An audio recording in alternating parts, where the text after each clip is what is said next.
If you're interested in the story behind the business headlines, check out Big Technology Podcast, my weekly show that features in-depth interviews with CEOs, researchers, and reformers in business and technology. Hi, I'm Alex Kantrowitz. I'm a longtime journalist, CNBC contributor, and the host of the show. I empty my Rolodex every Wednesday to bring you awesome episodes, so go check out Big Technology Podcast. It's available on all podcast apps. Would love to have you as a listener. Break language barriers instantly by translating up to 44 languages in real time with the HP AI PC, powered by the Intel Core Ultra processor. With the right tools, work doesn't have to feel like work.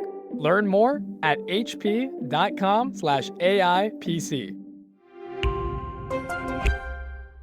Hello, my fellow negotiators. How would you like to get the same expert insights and key takeaways in just a fraction of the time? If you answered, I would love that, then sign up for Negotiate Anything Premium today. Negotiate Anything Premium is designed for listeners just like you, people who are looking to level up their careers and relationships while juggling all the pressures of everyday work and life in general. So what are you waiting for? Negotiate Anything Premium offers ad-free listening because every second counts. Enjoy uninterrupted episodes to maximize your learning. Episode summaries. Get the most important insights from every episode quickly and efficiently. You'll also get mini episodes and highlight reels. You'll be able to dive into your favorite topics and tackle your most challenging scenarios with concise, impactful content. And then lastly, our question and answer forums. This is where you can ask me anything and get my advice on how to negotiate and navigate the most difficult conversations in your life and business. Don't miss out on the career of your dreams just because you're short on time. Negotiate Anything Premium is your key to building confidence, unlocking your potential, and earning more of the life that you deserve. It's everything that you love about the Negotiate Anything podcast, but in half the time. The best part? You can get started with your 7-day free trial today, so there's really no risk. Take it from me. As a lawyer, entrepreneur, father, and husband, I know that every minute counts. Are you ready to negotiate more of the best things in life? Join our premium community today. And so I'm going to start off with one of our most hard-hitting episodes. And I want to say it was episode 3 where we talked about negotiating offers of employment. And I believe you and I talked about this last year on our last episode. But I'm really keen to get your insight. So when we talk about negotiating for an offer of employment, a person's been going through the interview process for a while. They may have a severe financial situation going on where getting this job is just extremely important. And then that HR person calls and they say, hey, Kwame, we'd love you to join our company. And here's the offer. Here's a salary. Here's a vacation. A lot of people tell me that they are hesitant to negotiate. They have this fear. In your opinion, and I can't wait. I'm so excited to get your perspective. Being, coming from outside of HR, why do you think people are so hesitant to negotiate when it comes to things like a new offer? I think a lot of times, especially when somebody is unfamiliar with the process of negotiation in a business context, there's a lot of fear around this because there's a fear of loss. I'm afraid that they're going to pull this offer. I need this job. I want this job. And I don't want to create any potential barrier to getting the job. But the problem is that it is based upon a fundamental misunderstanding of the negotiation process. Because if you go and you treat the person disrespectfully, then they're going to say, I don't like this person. They're not going to say, I don't like that this person negotiated. They're going to say, I don't like you, right? And really the way I think about it is that negotiation is an opportunity for you to showcase new business skills, because at some capacity, you're going to be, once you join the company, you're going to have difficult conversations with your colleagues. You might be representing the company outside of the company walls as well. And so if you can comport yourself in a respectful way and advocate for what you want and need, it often is a good signal for the company because it shows that you're more likely to be able to advocate for the company for what's best for its interest as well. So we have to change that premise where we're saying, okay, I am afraid to negotiate because I believe that if I negotiate, I might get the offer pulled. Most of the time, that doesn't happen. Now, let me tell you a story, though, because I was coaching somebody and I was telling them, I was like, hey, I've coached people in salary negotiations for a while. That was a different time when I was doing that type of coaching, but they were saying, oh, I'm afraid if I negotiate, they might pull the offer. And I was like, that has literally never happened in my experience coaching people. And it's very rare that ever happens. So go ahead and negotiate. And so what happened? She goes, she negotiates, and then they pull the offer. No, And are you serious? kid you not. And I was terrified. I was like, oh my gosh, I ruined it. I ruined it. So now fast forward 6 months down the line, we're getting coffee and she's filling me in. She's like, hey, Kwame, you remember that job I applied for? I was like, yeah. She's like, I am so glad that this did not work out because they have had like 3 people in that same position Mm. since I've left. And so if somebody responds really poorly to you advocating for your own needs in a respectful manner, that's often a sign of problematic dysfunction within that organization. And if you're going to be penalized for respectful advocacy for yourself, then that's not an organization you ultimately want to work for, right? So we have to recognize that negotiation isn't just about deal making. Like I always say, it's about deal discovery. That's what the art of negotiation is about. And so as I'm trying to negotiate the best deal possible, I'm also negotiating for information to learn more about the company culture through this process of negotiation, because I might learn something about the company that might make me realize that I don't want this deal. It's still not the right deal for me. So I think really what we have to do is we have to address the mindset that might be at play and the self-limiting beliefs that are holding us back. Absolutely. And you know, I swear to God, it sounds like you listened to my podcast because you said like 3 or 4 things that I said. I've been in HR for 21 years and I have never heard of a company pulling back an offer just because someone dared to negotiate better compensation. And your colleague is absolutely right. It does sound like they dodged a bullet because that is a window into the soul of the culture of that company. If you're not even an employee yet and they're already penalizing you for having independent thought, and if that's how they are, it's the dating phase, right? When you're negotiating, when you're having that dance, we're in the dating phase. It doesn't get it's not going to get any more positive than that. And so once you become an employee, you're no longer a candidate, you're now staff. And so unfortunately, there's a bit of a difference in dynamic, but absolutely, I agree with everything you said that candidates should never, ever be afraid to negotiate. And the other thing I'll throw in, I'd love to get your perspective as well. The other side of this is there's a business side of this. By the time they call you and they say, Kwame, we want you to come join the company. Here are the terms of the offer. By the time they get to that stage, they've spent man hours and person hours and recruiting agencies. They spend a lot of resources to get to that point. And for them to pull the offer means that they're saying we're going to restart the process. And so I try to say that in terms of addressing the fear. And so my second question, Kwame, is addressing the fear part. Whether we're talking about offers or anything else, there's that inner critic. There's that says, well, how dare you negotiate? How dare you want to do more? What makes you worthy to be a high-powered person to negotiate? And so what do you tell individuals who are battling that inner critic that may be telling them that they're not worthy to negotiate?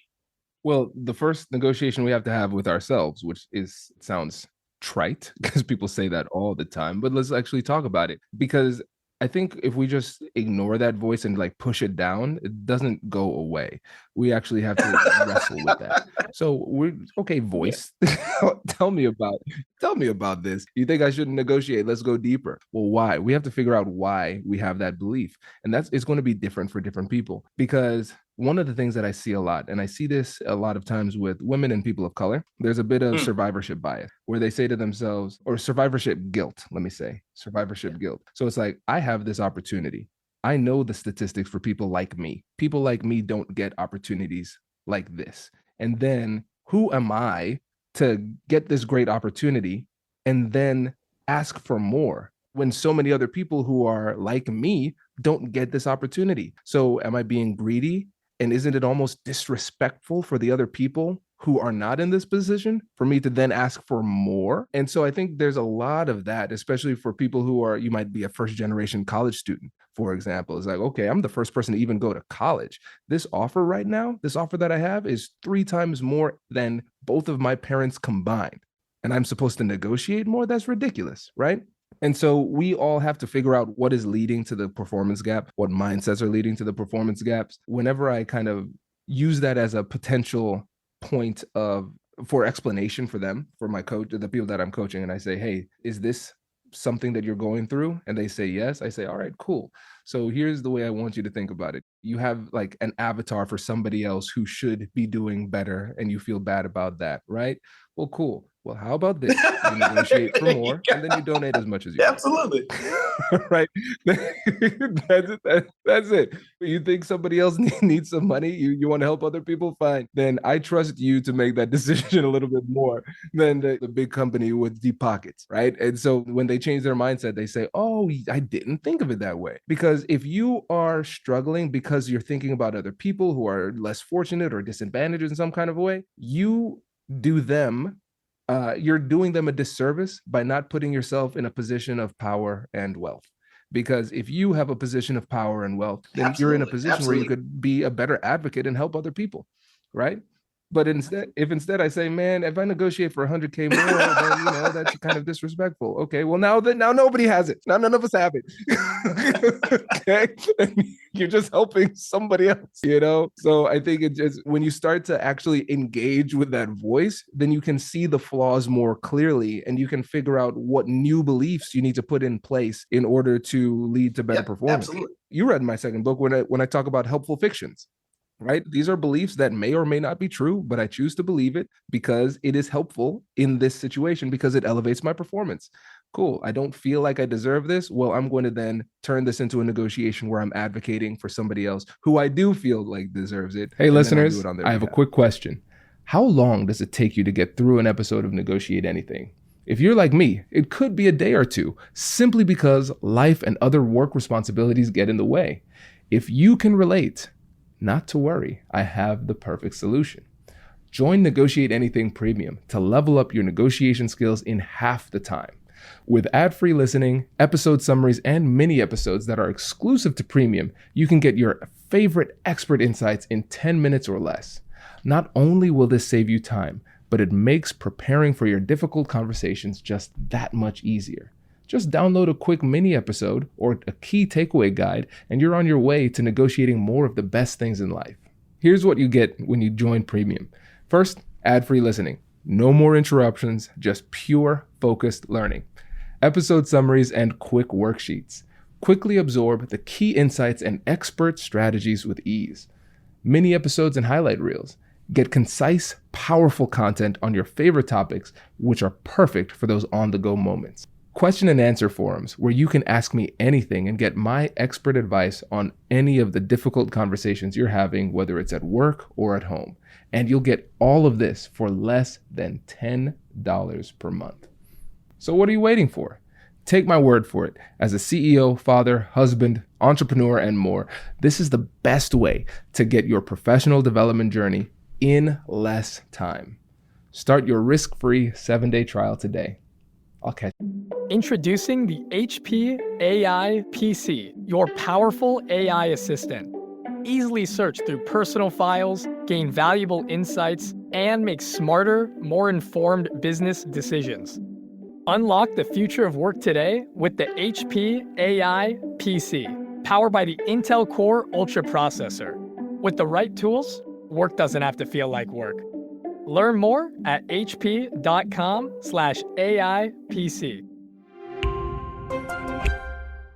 You later. This is great. Yeah. So, and tell me if I'm on the right track here, Scott, because what I'm seeing is that you as a coach and your team, as you're working with clients, you're going to have difficult conversations with your clients to figure out what it is that they want. But your clients also, they have to have difficult conversations with themselves. So they have to go through a bit of an introspective process to figure out what it is that they really want and peel back and figure out why they want those things, those type of things. And then once they get that solid understanding of what they want and why, now it's all about going out and getting it. And that involves difficult conversations too. Yeah. And I mean, let's take negotiation for just a second here as a topic, because I know that that's something you're very passionate about. That's something that is strangely one of my hobbies. I think you and I have talked about that before. Both you and I are, it feels like, some of the few people on earth that really love negotiation as a whole. It is, some people golf, I don't know, a couple people negotiate, whatever floats your boat. And I'll say that for negotiation as a whole, it is critical that you understand what it is that you want to accomplish. Is that a fair assessment? If you go into a negotiation and you really don't understand what it is that you're trying to achieve, what you're trying to get to, what type of outcome you're trying to serve, it's going to be really difficult, even if you're an amazing negotiator, to be able to have a wonderful result on the other end. So that's a truth, that simple truth. And I'll tell you one more way that we often talk about it with our clients and many other people. Live my life by the fact that, one, if you ask for what you want, you're a lot more likely to be able to get what you want. But that means you have to then know what it is that you want. One does not work without the other. So if we're going with that really simple set of logic, that means any of those difficult conversations that we mentioned earlier, whether it is, having a conversation with your future boss for a job offer that you're trying to negotiate, and whether that is based on the salary, or you're literally trying to, this is something we've done with many people before, where you're literally trying to ask them to change the role and what the opportunity looks like in itself. You first have to understand what it is you want. Or if you are, already in an opportunity and you have a working relationship with someone, and you're trying to change what that relationship looks like, for whatever reason, you still have to understand what it is that you want to push towards the outcome that you're trying to achieve.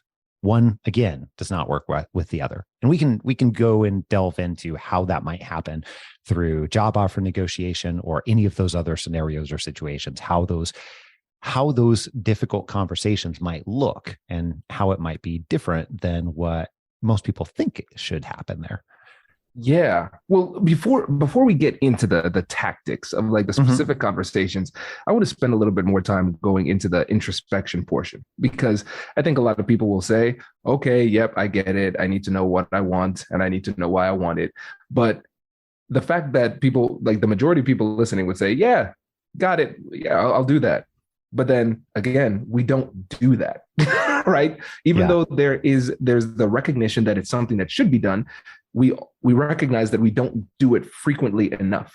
And what ends up happening is you might negotiate effectively and get exactly what it is you're asking for, and then in the end, be incredibly disappointed with your newfound situation. So can we go a little bit deeper into what makes it so hard for people to ask themselves those tough questions and get the right answer?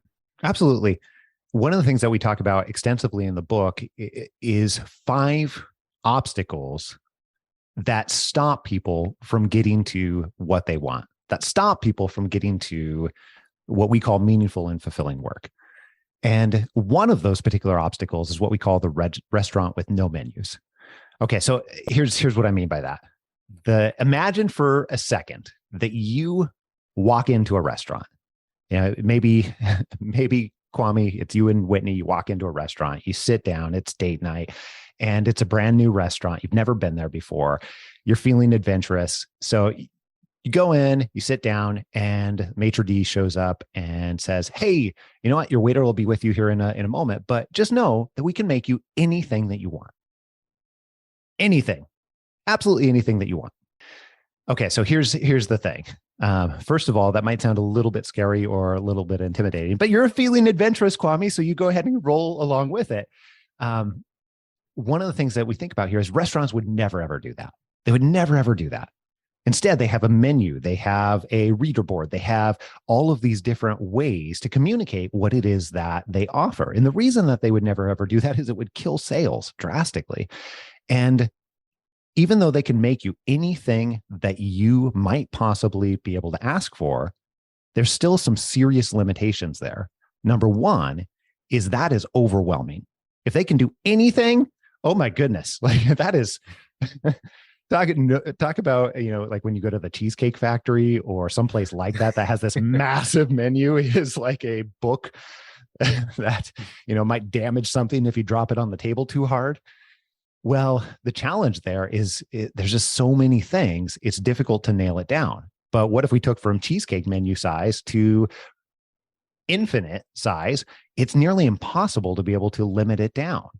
Now, here's the other side of that. the other side, if you walk into the restaurant and they don't have any menus whatsoever, you can only order off what you know exists.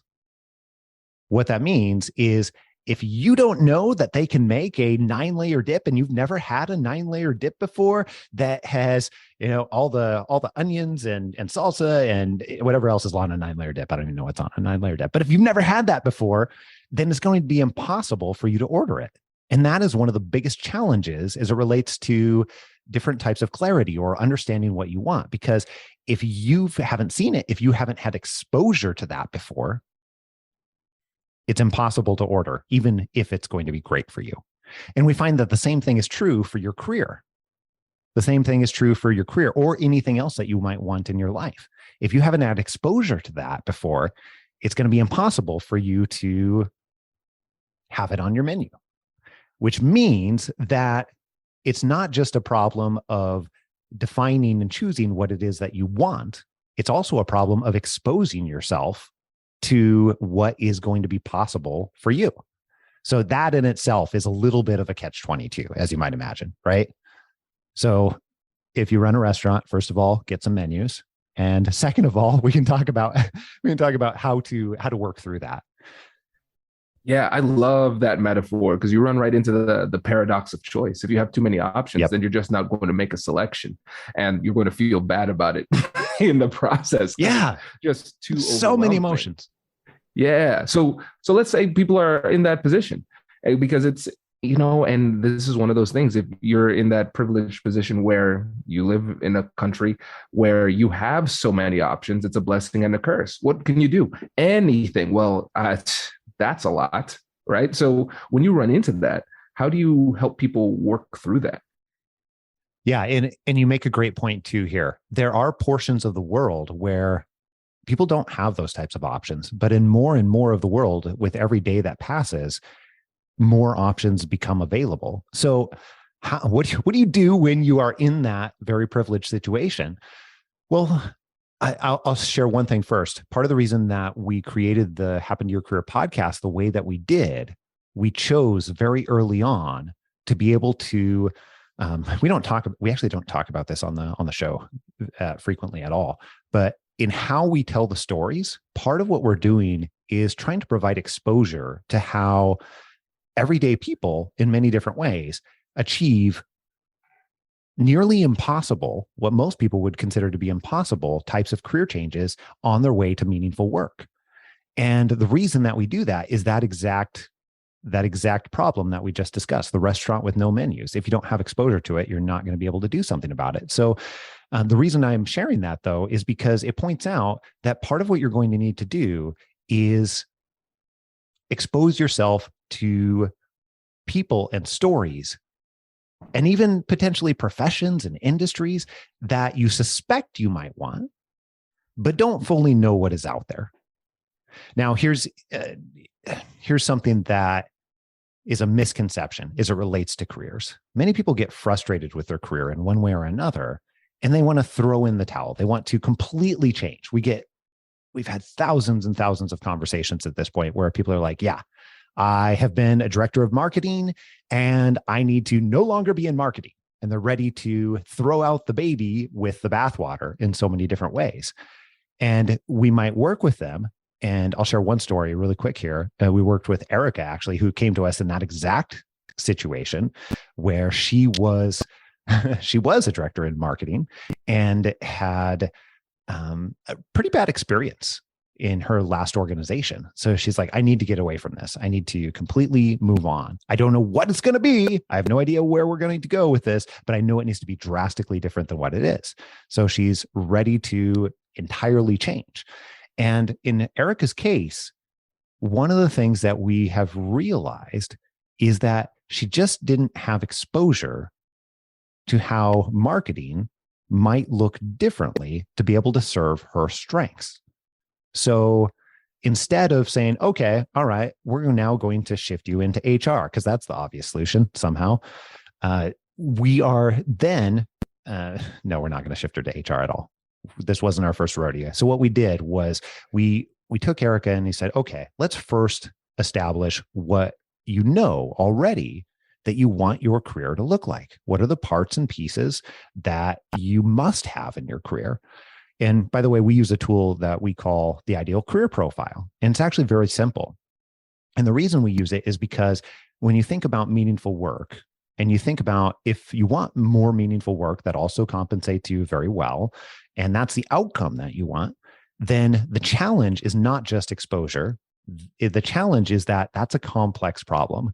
And when you have a complex problem, that means that there's not one thing is the solution, which, by the way, is another thing that stops people from getting to much more meaningful work. And that then means that we have to solve many, many small problems and make many, many small decisions. So this tool, the ideal career profile, think about it as a checklist where you've gone through and made many micro decisions about your career. Like, for example, who are the types of people I want to spend my time around?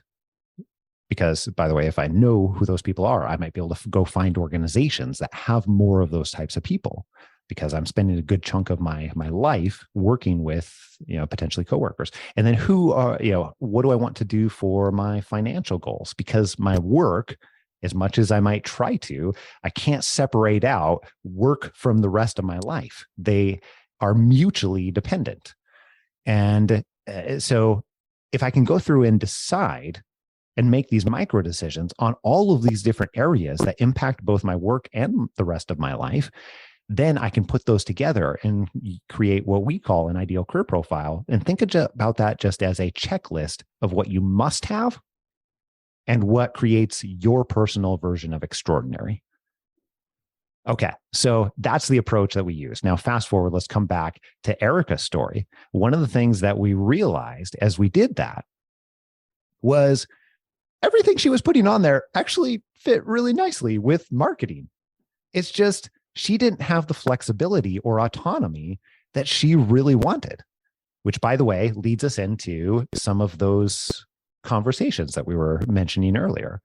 Erica, at the point in time where we got to meet her and we were working with her on what creates her personal version of extraordinary, she was already going in. I don't know why she was doing this. She was running around like, I don't know, like crazy, going to all these networking meetings and going to all these interviews and just doing everything just so she could feel like she was doing something. But as we started to clarify where she wanted to go, she started realizing that even though I've done 8 different interviews, there's really only 2 of these organizations and opportunities that even are a close fit. So they weren't quite a total fit, though. And that's where some of the difficult conversations come in. I'll tell you about one interview. She was part of the way through the process. And she started having these realizations that what I need is a lot more flexibility, a lot more autonomy. I don't want to actually go in. I want to work remotely. And now that she was learning this, she had to have midway through, after she had already shared, hey, like I'm willing to accept, A, B, and C. She realized that she wasn't willing to accept A, B, and C. So here's what that conversation looked like for her. She went into the very next interview. This was a final stage interview. And she shared that, hey, I've realized as I've been on these 8 other interviews that this organization and the people in this organization and this type of opportunity fits me very, very well. I've also realized that what I told you earlier on about being willing to not work remotely, being willing to serve on this other team that is going to require my time, at 3 days a week she had some times in the evenings that it was going to require, and she didn't want to do that. So she said to them that this is, I'm sorry, but this is actually not going to be a fit for me. Instead, here's what I'm looking for. And she shared some examples of different types of autonomy and flexibility. Okay, so that is a scary conversation to have. And she also went on to say, thank you so much. I really, really appreciate that you have brought me this far into the process. And if this changes what you are looking for and this isn't a fit, that's okay. I felt like I needed to share that with you early on, as soon as I realized, so that if it's not a fit, then I'm being fair to you. However, if it is, I would love to keep going because everything else lines up so well. Okay, so that is kind of a scary conversation if you think about it. Like, you're most of the way into this role, into this opportunity. You pretty much all but have it. They've told you that you're in the final stages, you're the last candidate, and you feel like you're ruining that, is where you are emotionally. However, what ended up happening is they said, you know what? We agree. We think that this is a situation where we want you. And she ended up getting an opportunity out of that, where she was blatantly honest. And even though she had to have a pretty scary emotional conversation with them, she got that opportunity and got it the exact way that she wanted to. And crazy thing about it, she worked one day a week less, because she was only working 4 days a week. And from an hourly basis, ended up making more than what she was making at her previous director role. Wait. Now, before you sign off, I have something to tell you that I've never told you before. Just kidding. I've told you before, but you should listen to it again. I want you to know about Negotiate Anything Premium. Imagine all of the things that you love about our traditional feed, plus so much more. I know you like our traditional feed because you're at the end of the episode. And with Negotiate Anything Premium, you'll get more bonus content you've been asking for, more of the expert insights that you can't get anywhere else, and more exclusive behind-the-scenes access into every conversation. Are you ready to get more of what you want out of your life, career, and every conversation? With Negotiate Anything Premium, you'll have access to more high-level, custom-designed content and insights, giving you the tools you need to negotiate higher salaries, better deals, and better relationships in your life and career. Once I had a listener share that Negotiate Anything helped her to negotiate a $53,000 raise. Could this be you? What would that mean for your life? I've seen firsthand the impact this model has had on my life and the lives of my corporate clients, and I am confident that it can do the same for you. Are you ready to negotiate more of the best things in life? Click the link in the show notes to learn more. I'll catch you later.